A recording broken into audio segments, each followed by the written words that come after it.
A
legacy of winning isn't just about winning the game. It's getting the win with integrity. It's caring for the person standing next to you. It's about embracing a winning mindset in every aspect of your life.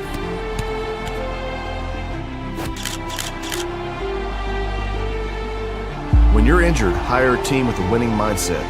In a jam, call Sam. Hey, did you know Long's Products is a family-owned janitorial supply with mops, brooms, trash bags, and they even have food service disposables, carry-out plates, and to-goes? Check us out.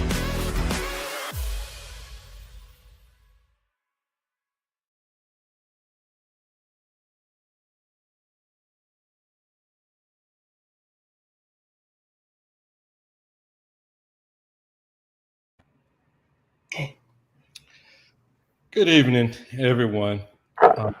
I'm Jack, and tonight on Let's Talk, we're going to continue a conversation that's painful, but it's necessary.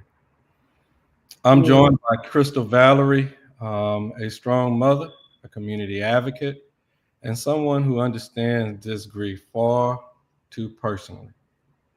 Crystal's son, Cordell Vallery, was brutally murdered on December the 31st, 2023. She joined us on this very show about a year ago, if I'm not mistaken.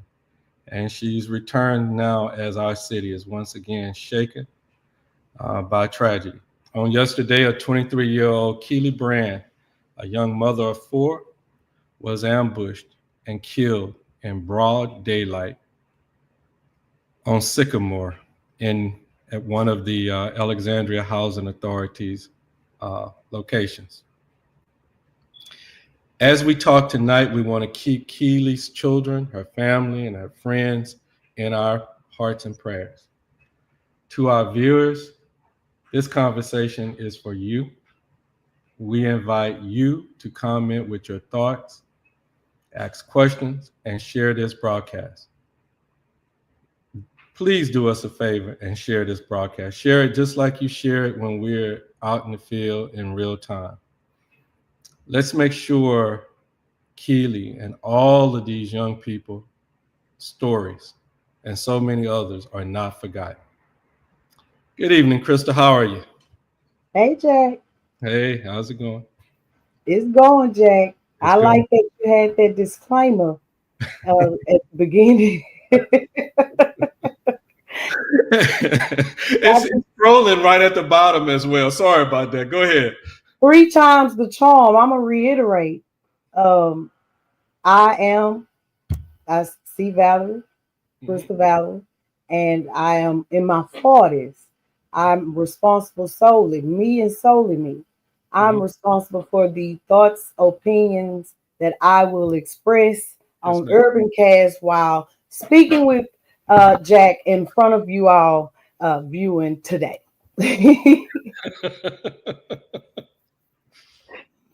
and absolutely to yesterday when I was having Sunday dinner, Jack, and you know the house started. It was like a domino effect. You know how bad news travel home faster than good news.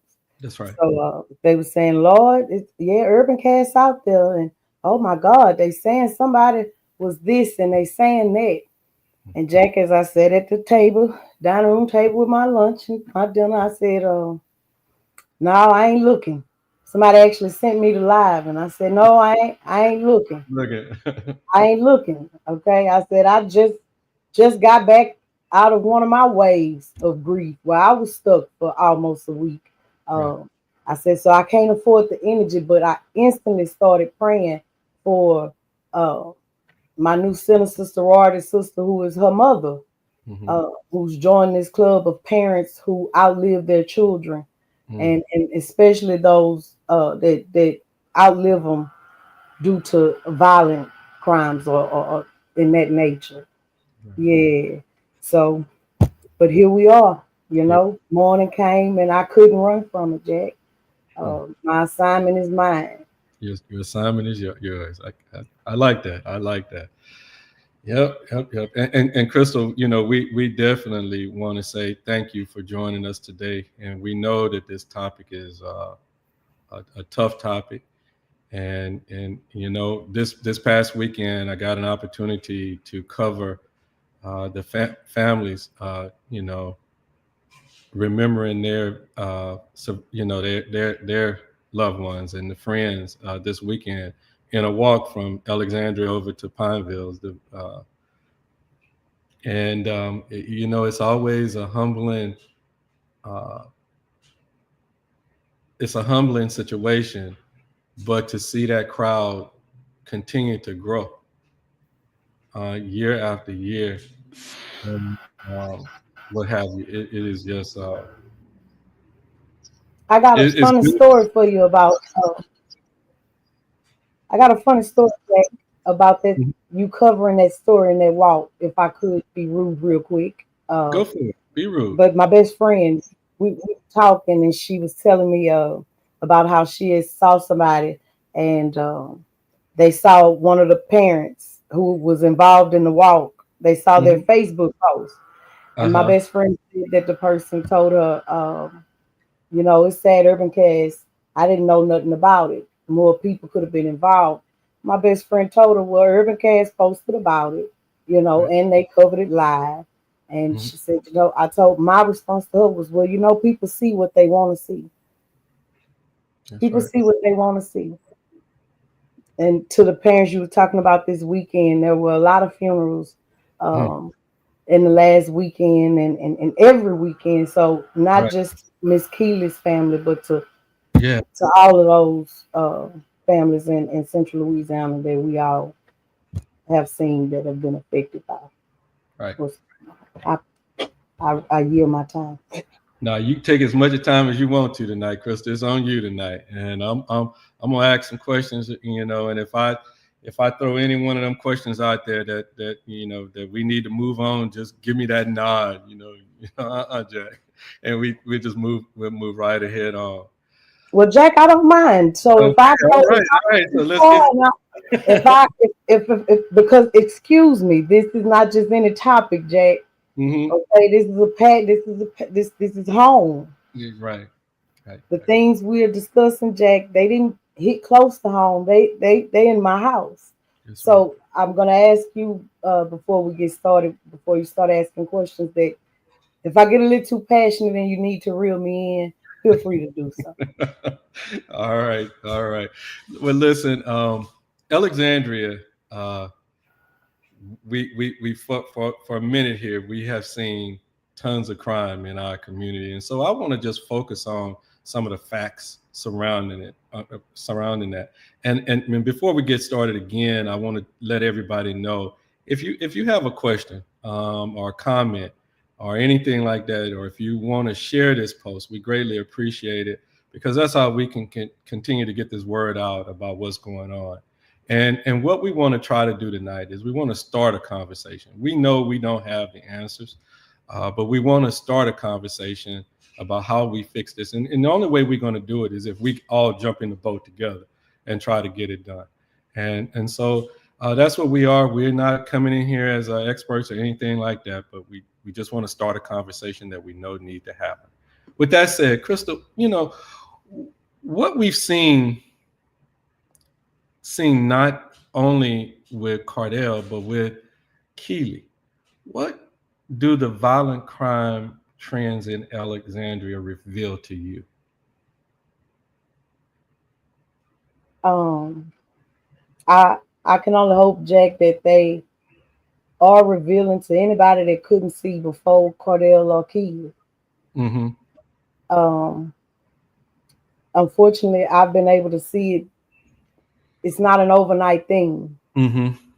In my lifetime, in my 41 years, I've seen it gradually, seen certain things happen over time that Mm-hmm. led us to where we are now, Jack. Mm-hmm. Uh, yeah. So this trend, I know for a fact because of what I've lived through, that it's not a mistake. It's not something that just happened. It's not a singular thing that caused it. We're not here because the parents, all the parents just not parenting. We're not here because, that, yeah, yeah. Right. The Sycamore area continues to be a site of repeated shootings and violent crime. Why do you think this particular area is such a big hotspot? Because this area. I'm gonna let you talk here, but if you just from the short period for the 6 years we've been covering, if I had to say what is one of the hottest spots in the city of Alexandria, uh, East and West Sycamore is it. It is the number one. So, what again? What do you think is particular about this area? Well, Jack, um, it kind of goes with question one. So, as it pertains to trends that I've seen, it the Sycamore side, what used to be known as Cars Park, is absolutely the hottest spot.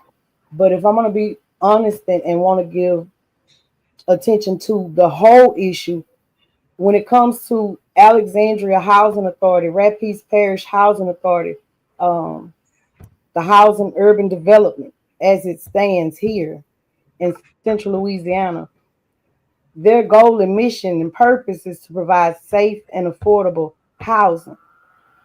But on most of their properties is where most of our violent crimes or drug overdose occur. Um, and so the safe part is just not it's not happening. And no matter who the owners are, they're now Standard Enterprise and has been for some years now. These owners are receiving federal funding, okay, for property that they've invested into, and they are benefiting financially, the stakeholders and stockholders and benefactors thereof. Um, and they're doing so with impunity without any oversight. So at that particular location, for its history, it's been like that. And it's only been corruption when you deal with it. So it has to be some sort of accountability. Somebody once said, "What is a boundary without a punishment, without something that comes behind it? It's Mm-hmm. just a suggestion." So I know for me personally, I'm gonna say this and then we can go to the next question. I'm gonna close with it. Okay. Recently, we had a story that you covered. I won't bring up the particulars. We all know. And I offered the help that I could, being a content creator, for something that I saw on my news feed just take over. And I saw the city of Alexandria come together for a common goal.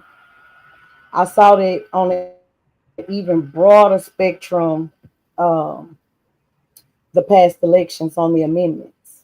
I saw the whole state of Louisiana come together in agreement on a common goal, and we was victorious. Mm-hmm. But we did that. So in January, I started the initiative. I started asking, hey, if you have anybody that you know that has lost a loved one on the Alexandria Housing Authority uh, properties, contact me. Let's build. Jack, I think I may have spoken with 4 families max, Mm-hmm. and we know it's been more than that. Oh yeah. So, you know, it's just certain provisions that need to be put in place over there. But Mm-hmm. right, it's not broke, don't fix it. It's a business. They have no oversight. They have no reason. They don't care. Well, I mean, anyone could see the issue that there is a spot. I mean, I don't have I don't have any software over here just manning everywhere that there's an issue, but just with the issues that we cover, I can emphatically say, Houston, there's a problem, and it's going to take all of us. And you're right, because I tell you, we can show in certain situations we can have that will to fix something and to do something. The community came together with Miss Milo, and from all walks of the community came together to try to locate Miss Milo, and it did a pretty good job at it. But so we can, if we put the will behind it. But the thing, I'm gonna just go ahead, Kit, because I'll get it. This your opinion. I don't want to get into me. Hush. So I mean, we're dialoguing, Jack. So let's have a dialogue. We're just having a public dialogue on UrbanCast. Yeah, I think I'm gonna catch it in the next one here. Okay. The city now says that it is in a press release, and I want to let everybody know on last night. When we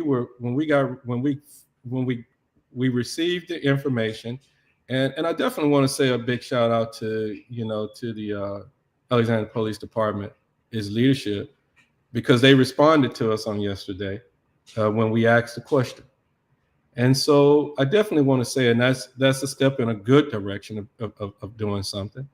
But I also want to say, when we got the official press release on last night, it appeared to be, from a journalistic standpoint, it was riddled with politics and policy, and on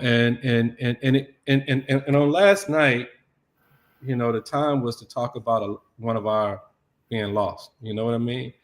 And so we took the opportunity to eliminate all of that, because we wanted to put what was necessary out there last night, and we did what we had to do.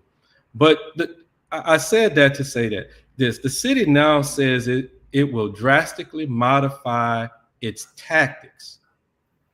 Do you believe this is a genuine turning point, or just another promise, Crystal? I hate to answer a question with a question, Jack, but that's a broad thing the city said. They're going to modify their tactics, focusing on what? And what are those modifications? Mm-hmm. I think I would have a lot of questions for them, but that I don't think that's my assignment. It's part of my assignment, and it's some other people's assignments that I need to align with, Jack, to get in there and find these type of things out and ask those questions. But for far too long, we've heard a lot of promises and a lot of this is and a lot of that is. So for the regular everyday people who are not called to fight that battle like that, okay, I say stop looking for a savior, because ain't now coming. Right. It doesn't matter if it was a Democrat in my 41 years, Democrat, Republican, black, white. It don't matter who was in office. Who had a campaign promise? Politics is politics. If you don't understand them, I say Claude Anderson has some good literature on helping people to understand politics. But I think we wasting a lot of energy trying to fight that fight. Everybody trying to fight that fight.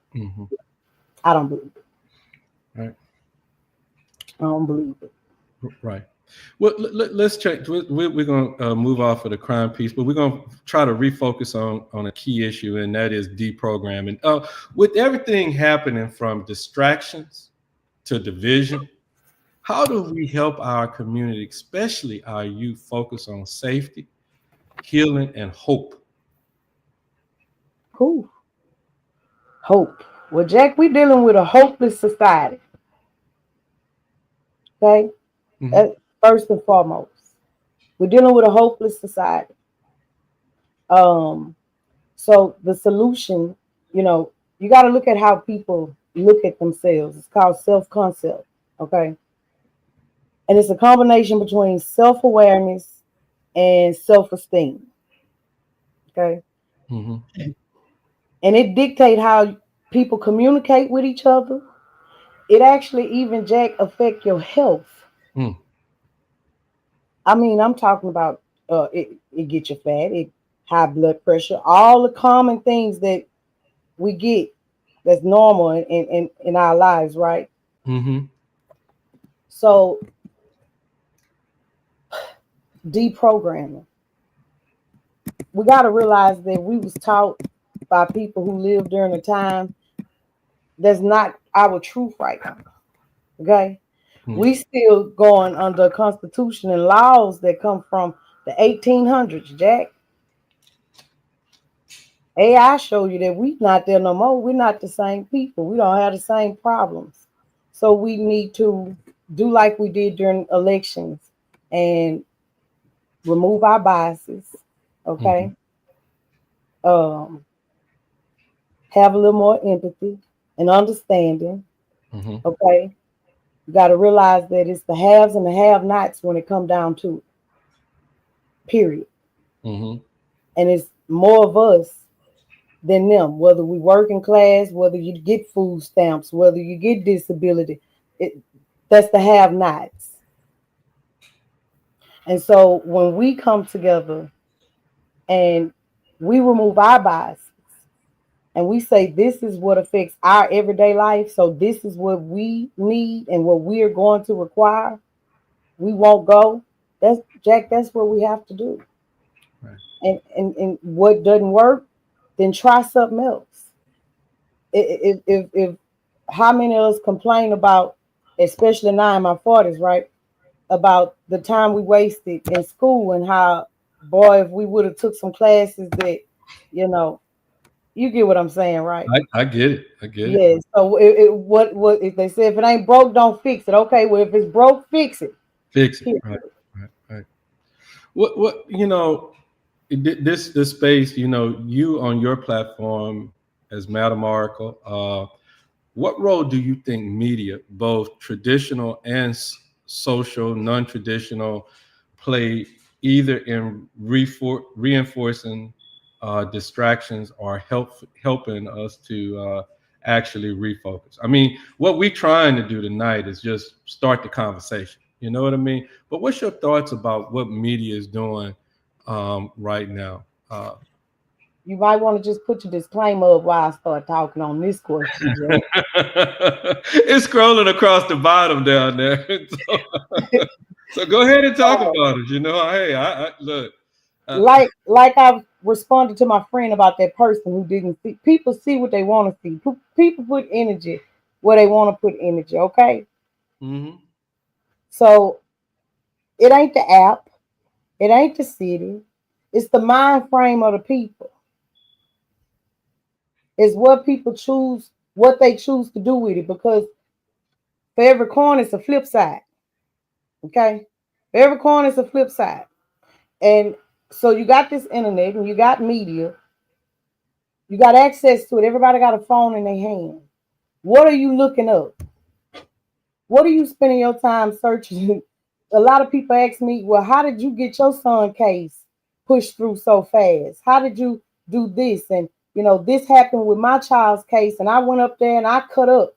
Oh, because I had this Cordell's Afterlife Affair binder where I sat right here on this laptop, Jack, and I went to the state of Louisiana legislature page and I became a law student. Me with my GED from Aiken, became a law student. I went looking up and reading what was pertaining to my child, but there wasn't nothing that I I didn't do when he hearing from others going on. So, and I see a lot of these adults. I see a lot of these adults, and I be wondering how in the world is they in their 30s and 40s and they online, and this what they showing to the World Wide Web?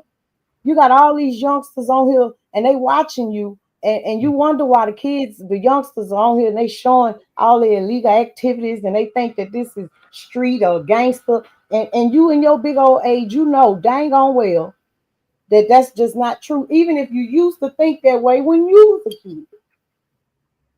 So when you see the kid, monitor them. While accountability.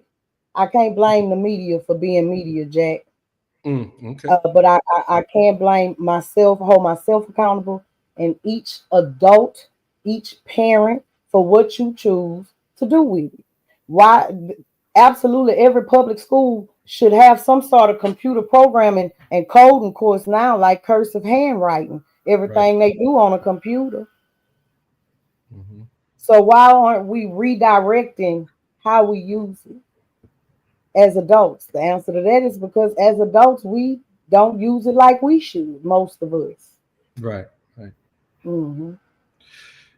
Do you feel like death has become too normal for our youth? And if so, how do we reverse that? And I want you to think about that, but I'm gonna make this statement right here. Um, the one thing that I observed on Sunday was there was a playground or recreational area out in the Cars Park area, and less than about 25 feet from and a church and the housing authority was conducting a Easter egg hunt when all of this stuff went down, and eventually, police tape was put up, and then you could still hear the kids laughing and playing out there. And I'm gonna throw the question at you again: do you feel like death has become too normal? Because to me, you know, it looks like it looked like um, we would have, with seeing the number of cars, the police units, with seeing the police tape go up. People had to have heard the gunfire. And it just didn't seem like it was a place for. I know I wouldn't have Caden, and he's 18. I'd have told him to go in the house right now. And so, it just didn't seem, but it seems like everything was just going on just normal there. And it's as if like it feels like we becoming numb to everything that's going on in our dad blasting community. And to me, just seeing that, it just seems like it just didn't have no kind of and to know that young lady was there and the kids were running and playing and no one, they just went on about their life. So I don't know. What's your thoughts about that? Did that happen on East Sycamore? It was on East Sycamore. So it was the same side of the two-way that my son was killed on New Year's Eve with all the children that was out there. Because, it is a low-income housing development. So, of course, there are going to be a bunch of kids out there, Jack. Absolutely. People are desensitized. Not just the people are desensitized to death. And that's a direct result of people choosing how they view reality. That's how I'm going to choose the word. Jack, if you look up, war areas, right? War tactics, prisoners of war, and just look up the definitions of war zones. We've been living in it, in this great country that we love. We've been living in it. We've been seeing family members die of overdoses. We've been seeing people getting gunned down. You can't sit outside your house without hearing the gunfire. Even our policing is done in a warlike manner. So yeah. So how can we reverse it? That goes back to the previous question. You got to deal with the people, the inside. You got to deal with the inside your home. Deal with what reality is, and move accordingly. Um, I know a few years back when I lived in San Antonio and I learned of the Day of the Dead, November 1st and 2nd. I understood that culture a little more, and it's stepping outside of yourself and what you know. It ain't just black and white. This is America. We're a melting pot. And I learned what that meant. And it was the day, Jack, that on one day they celebrate the deceased that were youth, and they celebrate their lives and pay tribute to them. And on the second, they do the adults. And so that it changes how, they say if you change how you look at things, then you'll change what you see. Right, right. So I think just starting there with going back to understanding life and what it is, living in that truth. All of us got one thing in common, Jack, that we all gonna die. That's right. Value life, put a little more value on life. And what it is that you want to accomplish in your time while we here. It's sad that the deaths that are going on now are mostly unnatural deaths, Jack. Right. I get upset with myself, Jack, because it's been a year. So I feel like I've dealt with death many times over. And so it's different now though that it's my child. And so thank God for mental health and my psychiatrist. Thank God for spiritual leadership, the pastor that counsels me, other parents who unfortunately join this fraternity, so this club nobody want to be in. And they tell me that this is just from the unnatural death of outliving your children. This is a normal. Right. Who should be held in your when it comes down to accountability, roles and responsibilities? Who do you think should be held accountable? The city leaders, police, or the community itself? All of the above. All of the above. That's my answer. All of the above. All right. All of the above. That's all of the above. Right. All right. That was simple. Don't even everybody need to get into this discussion. I hear all of the above. Everybody, when you point one finger, you got 3 pointing this way, 1 pointing up that way. But definitely housing authority. They are definitely in the mix. Absolutely. But yeah. Okay. And what can neighbors and families do to hold each other and the system around them accountable? We as citizens, what without waiting for the tragedy to happen, what can we do tonight or tomorrow to stop this from happening? If we found some low-hanging fruit and say, okay, let's do this, what are some of them things you think we could do from a parent standpoint? Proactive solutions that could be right now, realistically, that everybody could do. Hold accountable. Be honest with yourself first and foremost. Okay. It's a lot of people, Jack, that ain't honest with themselves, Jack. Jack, they talk like me and they on the subject and they say what they act like they share how we feel about things. But Jack, outside of social media and when everybody ain't looking, Jack, they are actually contributing to the destruction. They are actually the racist system. They are actually the bad cops, the bad policies. They actually are causing that many deaths and that many, that much harm themselves, Jack. So right now, that's what we could do. We could be honest about who we are, okay? And then we could start holding accountable and aligning with people who share our same common, what they say, birds of a feather. Get with your feather birds and And yeah, check yourself, like they said in the comments, and build on it. But I think it starts with just being honest with self, Okay. being honest about the people you love too. Let's shift it. Should we expect more from an elected leadership, or is it time for us to just lead at the grassroots level? What we're doing right now. Just having this conversation.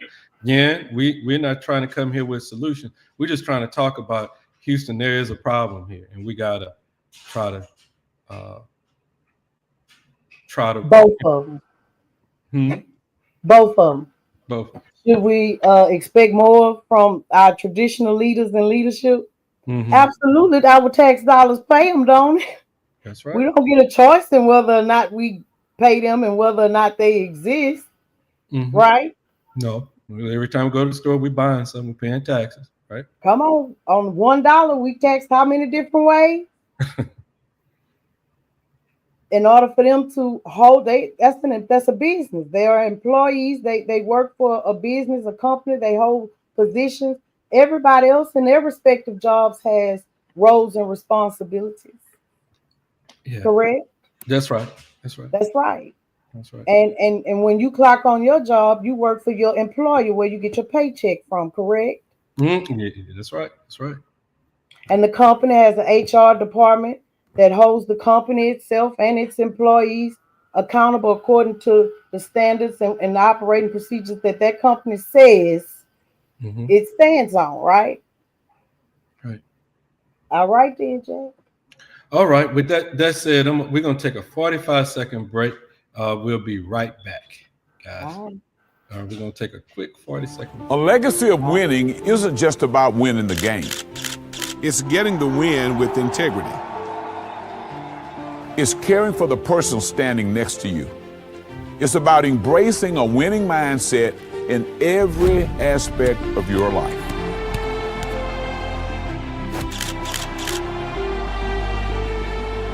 When you're injured, hire a team with a winning mindset. In a jam, call Sam. Hey, did you know Long's Products is a family-owned janitorial supply with mops, brooms, trash bags, and they even have food service disposables, carry-out plates, and to-goes? Check us out.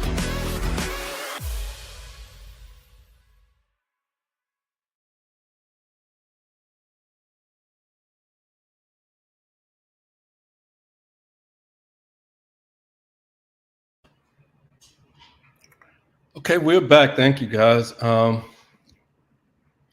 Let's change the subject a little bit, Crystal. We want to look at the whole health and self-awareness. Keely leaves behind 4 children. What kind of support do families like hers really need? And do you think those services are, being offered to that family? Whew. Okay, so that's the other part of both of them from the previous question, the Mhm. grassroots. So, as somebody who's experienced it, uh, having to bury a child, right? My son didn't have any, but I know what resources was there. We had something called a justice bus, Jack, that I just found out about a few months ago. Right, right. And when I found out about it and they explained to me what it was, I was like, well, I sure wish I knew about that when I was going through the criminal justice process with my boy, because I sure needed a victim's attorney, victim's right attorney. Mm-hmm. Um, so we need more things like that. I don't know, about the justice bus. I never heard it, but what it was used for, those are the type of resources that should be made available. But in my son's case, I can say that I was contacted by Miss Katie Fritchie. I didn't know anything about a victim's advocate, or I'd never been through that, Jack. And Mm-hmm. so the investigation process of it, those Mm-hmm. resources were great. She contacted me. I met with her. My family met with her, and she gave us, according to our insurance, whether it was Medicaid or private, she gave us clinical psychologists, grief counselors, okay, and she gave us those resources, put us in contact, helped to make the appointments to start dealing with that part of it. The opportunity would be they have this victims reparation thing, right? Where you, and you have to, the case has to fit a certain criteria. You only have a year to do it, but they'll actually pay you back for burial costs or things of that nature. There's a list of things. That's a great resource, Jack, but it was hard to get in contact to find the right numbers. A lot of the pamphlets and stuff that they give you is outdated, you know. So I think that just having more community programs for the people by the people that are ready to step in and actually be a gap soldier, wheel in the middle of the wheel, if you would say, you know, for them people, because you don't know what to do. You don't know what the process is. More education on the process. I recommend Marcy's Law, Jack. You said it. Marcy's Law, Jack. I'm advocating for it. Okay, I've done my research, Jack, and so far, okay, it's looking good with it because it gives equal rights to the victim as well as the witnesses. Okay, they always say we need the community's involvement, but we don't talk about what happens when the community actually does step in, Jack. Right, okay? right. So we actually, that's my solution, my bottom line solution. Well, you're making a. I think we need to drill down in that a little bit deeper, Crystal, because you're saying that we are asking for the victim, the witnesses and the family to speak up and talk about what's going on, what they saw when this incident happened, but families are, they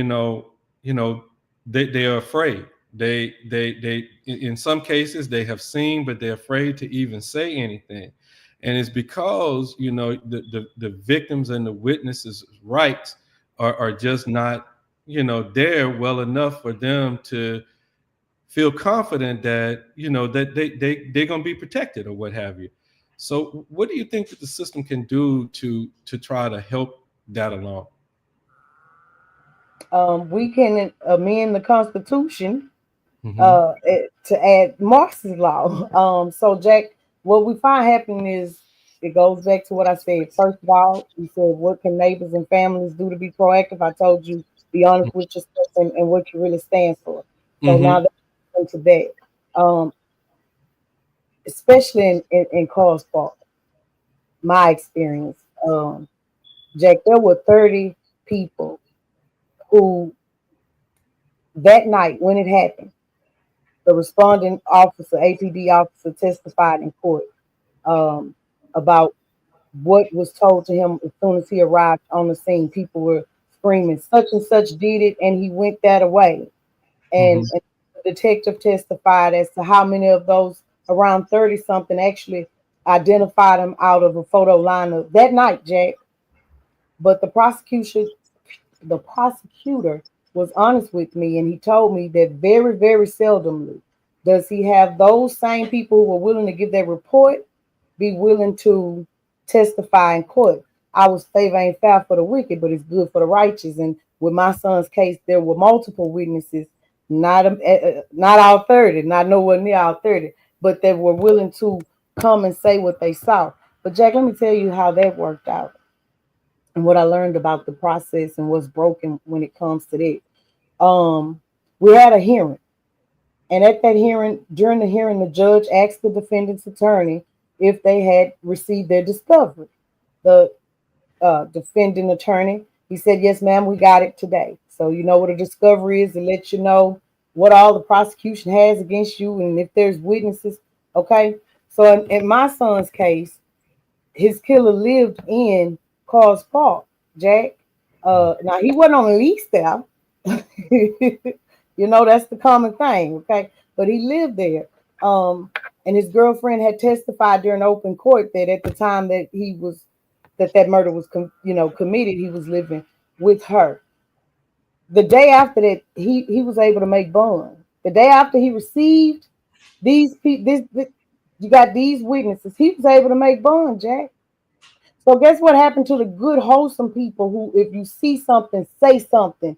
They're not in the streets, and that's what people get it mixed up to. They're civilians. They're regular working people. They don't live by the street code. Okay, you see something, say something. They stood up and they said it, and I was so concerned, Jay, with their safety because he was able to go and be right back in that same community, okay? Because nothing was done with the girlfriend. She didn't have to move anything. She wasn't evicted or nothing. You know what I'm saying? And the people who were witnesses, they had to relocate.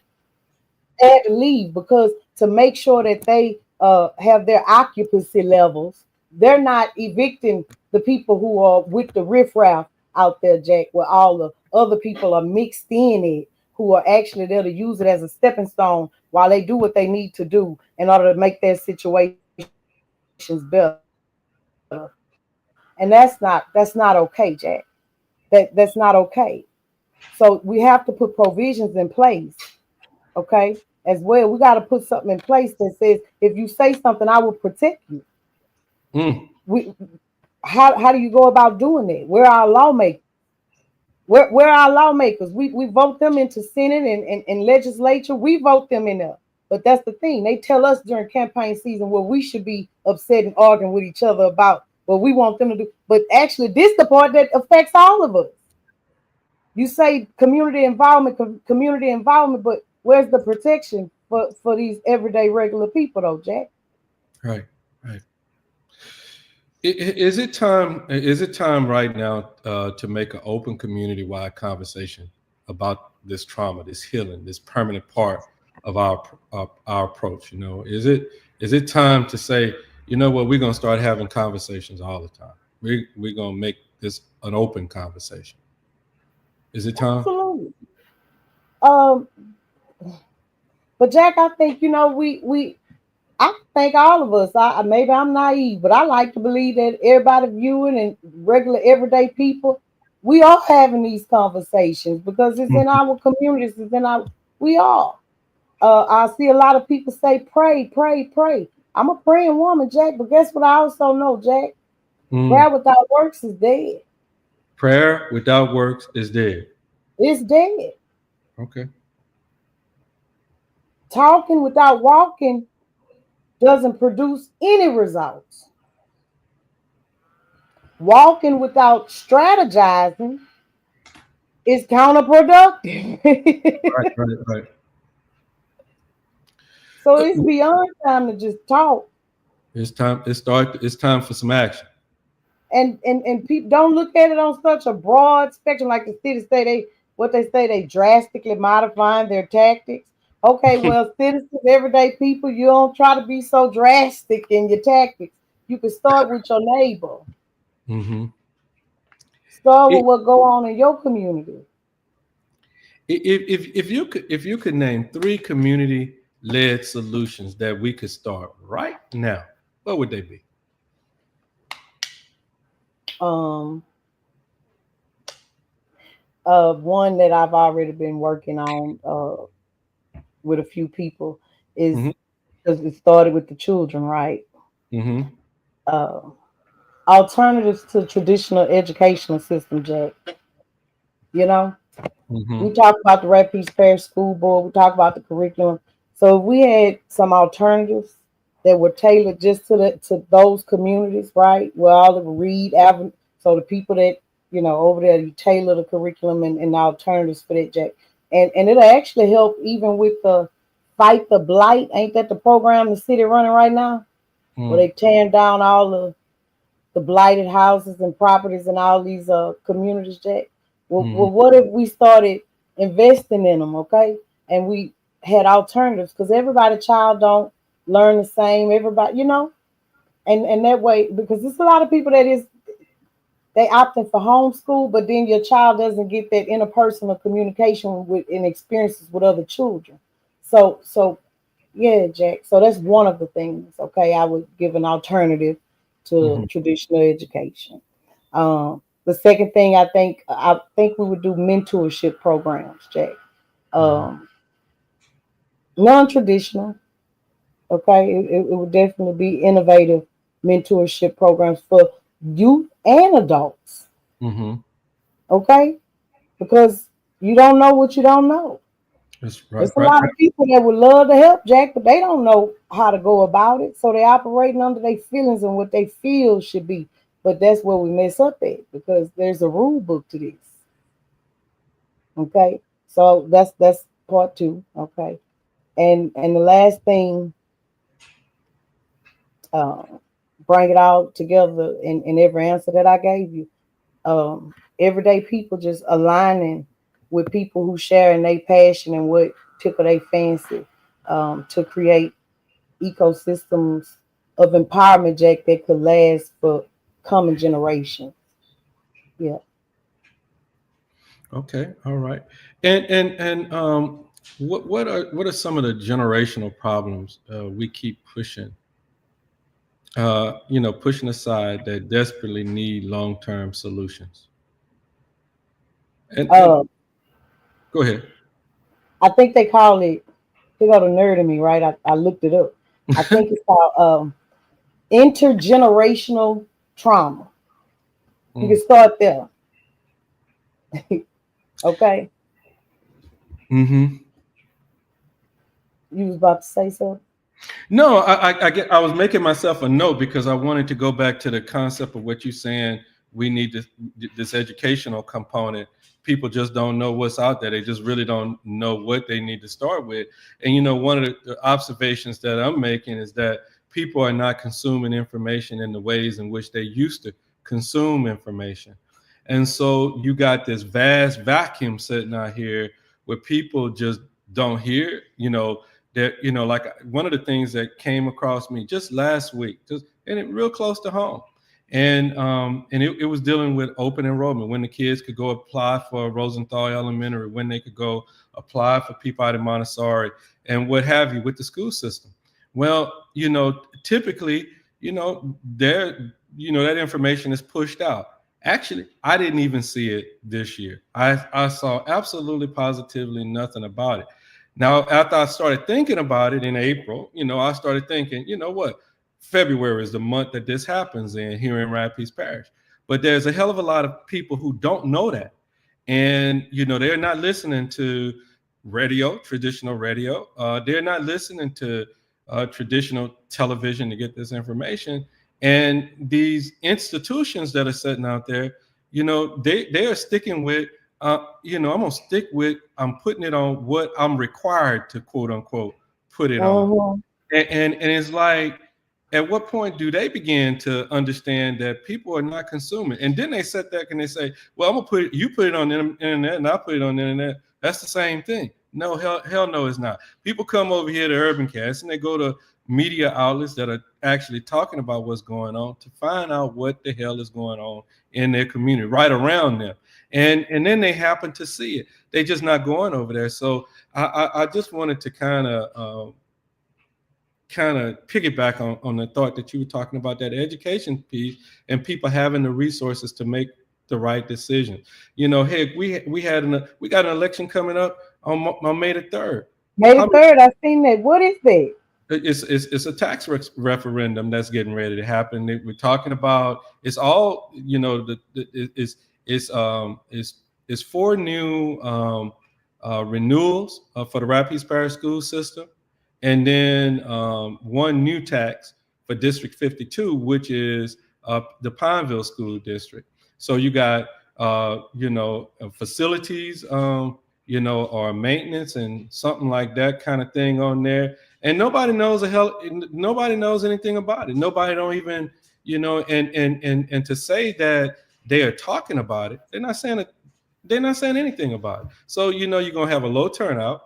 And if you got people who are going to go out there and say, hey, I'm going to vote for it or not vote for it, and there probably are cases where people are going to go vote yes, and there are reasons they'll vote no, but at least they should know. You know what I mean? And we do a real poor job at talking about that kind of stuff. Well, Jack, when it comes to politics, That's right, not politics. and traditional, Yeah, that's politics. That's politics, right? We're using the political system. We're voting, and they telling us some legislative branches telling us that this is what we would like to impose on y'all, and we're gonna use this democratic system, and y'all gonna come vote on it, right? That's what they do. That's politics. The difference is when it's something they want you to know or they want the office, they make sure to get the word. They hire in everybody, walk around, knock on door to door, pass out flyers, boots to the ground. Boy, I mean, they bring in big old money, right?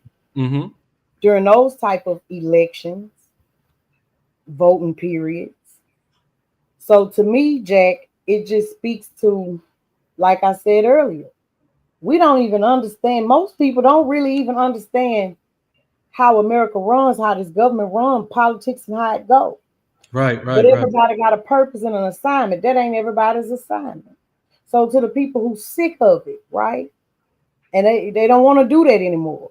And they see something else. If it's broke, fix it. So we keep begging a government to do what? It's have and have nots, ain't it? Who controls that? Who is this benefiting? So it's time for us to, how do we get their attention?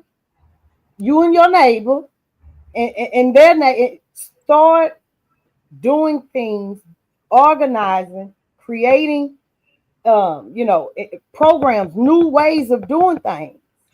That's how you get their attention. What happened when enrollment is down? How about that? How about it's so down that all that money that you're getting from the federal government to do, to play with our children? How about it ain't even coming to you no more because we doing this way. Because what we know is it don't matter where you got your diploma from, long as you got it, right? It don't matter where you got your trade from, as long as you got it, right? It's certain skills. So we got to just break it down to the basics, Jack. Like in baseball or any sport, Jack. When the team ain't doing right, you ain't playing well, you break it back to the basics, right? Right. We need to go back to the basics, Jack. Right. Because it ain't working. It ain't working. I would agree. So where do we go from Crystal? And before we get ready to close, where do we go from here? What do we do to move forward? So SMART goals, real solutions, right? What does it look like everyday actions? Because we can talk broadly about all this, Jack. I'm so proud of myself because I didn't think I would be able to be as restrained and professional and politically correct as I have been, Jack. I just want to take a time out to pat myself on the back, okay? Okay. But when I, even with my own issue, as I'm dealing with housing authority, y'all in Alexandria, Refuge Parish, if you don't like what's going on, I'll give it to Jack so he can post it. There is a bigger than standard enterprise locally in the Alexandria Housing Authority that we can contact and bring awareness, because I spoke with someone today and I'm telling you that at the regional and district levels, they're not even aware of what's going on these HUD properties here in Alexandria on East Sycamore or West Sycamore. They have just been made aware. I tried to corral everybody. I said, hey, I saw what I saw. I know what God showed me. So if everybody ain't going, I still got to go. So that's how I know this, Jack. So I've been calling, okay? But it's going to take everybody that it affects, okay? Start understanding the rules, the way it works. Quit operating. Quit reacting. Quit reacting off of your emotions and your feelings. You're not dealing in reality of what's going on, why we got here, how we got here, and how we move forward. Call those people. Let them know what's going on. If it is in you, then you understand, you political science, that's what tickle your fancy, then guess what? We need to make sure that all the voters, young and old, actually understands what it takes to get a senator or a state representative to work for you and tax dollars that you paying versus the money bags and we just got to keep coming together, Jack. We got to keep coming together. We got to stop saying you white, you black, you work, you get food stamps, you gay, you straight, ain't nobody the same. We're a melting pot of people, but we got to be more realistic about what problems are really affecting us, who we really need to be focusing on, and what we really need to be coming together to make them do, because we absolutely can make them work for us. Our ancestors did it. We can too. Show up. Right. Well, Crystal, I definitely want to thank you for your courage and your continued advocacy here in Central Louisiana. Your strength gives voice to many grieving families who feel forgotten. To our viewers, this is your moment to be a part of the solution. Drop your questions in the comments. Share your comments or thoughts in the comment.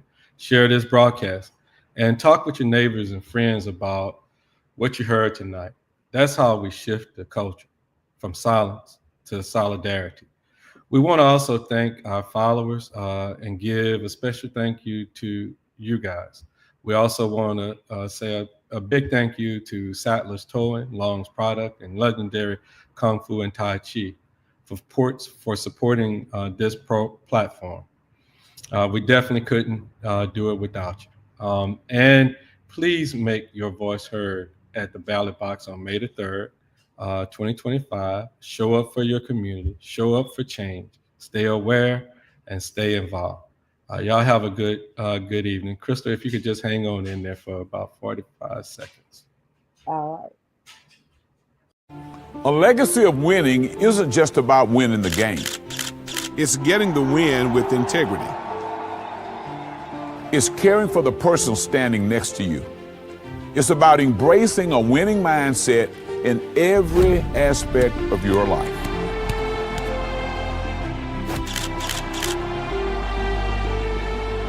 When you're injured, hire a team with a winning mindset. In a jam, call Sam.